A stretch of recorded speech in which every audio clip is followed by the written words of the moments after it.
Hi everyone, today's solve a question called house robber. So in this question, we're finding the maximum amount of money we can rob from a series houses.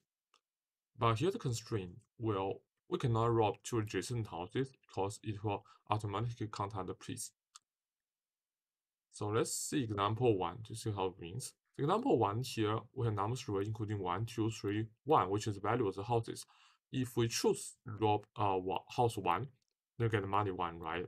But we cannot rob house 2 because house 1 and 2 are adjacent. And then we want to rob house 3, which will give us money equal to 3. But if we rob house 3, we cannot rob house 4 because these two are adjacent. So we have to stop here and return 1 plus 3 equals to 4 as our maximum money we can rob. Okay, now finish the problem instruction. Let's think about how to solve this problem. So this problem is very classical, a dynamic programming question asked in interview. And for dynamic programming question, the fundamental thing to write out the transaction formula. So I have write this formula before recording the video, and let me briefly explain and then use a graphical explanation to help understand. So see, DPI is the current value at dynamic program array, and DPI minus 1 is the previous value array, and DPI minus 2 is the previous, so just use pre. And final number size is the house value and a specific location. So you spell. And you see, we have two choices for robbing house. One is to not rob the current value and to include the previous house. And the other strategy is to include the current house and not to include the previous house, but to include the previous house. So let me use a graphical explanation to show you how it works. Let's say we resume the example from example 1. So this gives the numbers array are equal to 1, 2, 3, 1, right? Okay. And the dynamic program array, as we did in previous questions, is to initialize all 0 because the minimum amount of money we can rob is 0, right? Okay. Now the numbers array and the dynamic program array has the same length, we can start a run your dynamic programming search. And let's say we are at this index, first element. At this index, the only thing we can rob is from this out, right? So this will give us 1. So just use a different color, 1. Okay. Now moving to the next index. Okay, now moving to this index, and at this index we can choose the maximum, right? So let me write it out here. EP at 1 is equal to the maximum between DP 0. This means we'll rob the previous house and not this house. And also DP minus 2, sorry, DP minus 1, and plus number size. This means we want to rob this specific house. So this will give us 2, right? Because here the current value is 2. And you see DP 0 here is 1. So replace it with 1. And DP minus 1 is 0, right? And if 0 plus 1, we get 2. And maximum between 1 and 2 is 2, right? So we want to replace this one as 2. And now just create this computation and go to the next index. Okay, now moving to the third number of this array at this location, right? And at this location, let's again do the computation.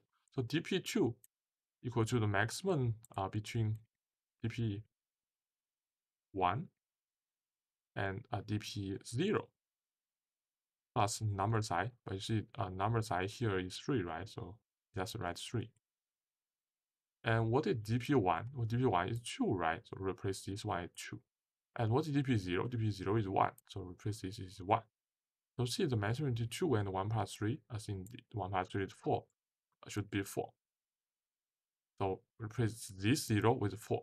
And let's create the computation step and go to the next number. Okay. Now moving to the last number in the array, this 0, right? And let's redo the computation.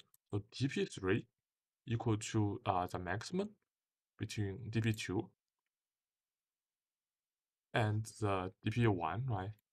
Plus the number set you see the numbers are currently is 1, so just write 1 here. And DP2 you see is 4, right? Replace this one to 4. And DP1 here is 2, so replace this with 2. And you see 2 plus 1 give us 3. So I find the maximum between 3 and 4, so still 4.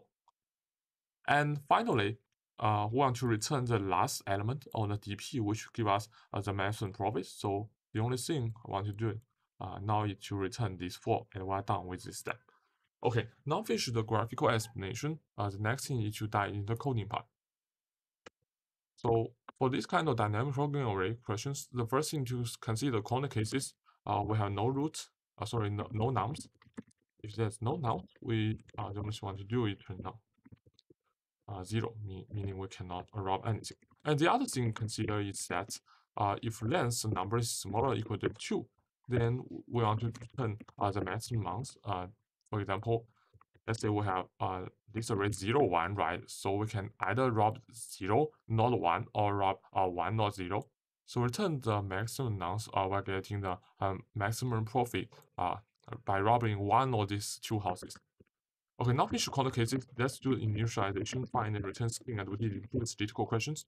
So here we initialize the dynamic programming array with 0 and with the length of these nums. So 0 for I in range, length nums. So let's rename length nums as L to simplify the step.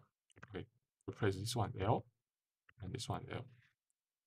Okay, I in range. Yeah, okay, now let's goes through all the elements in the nums.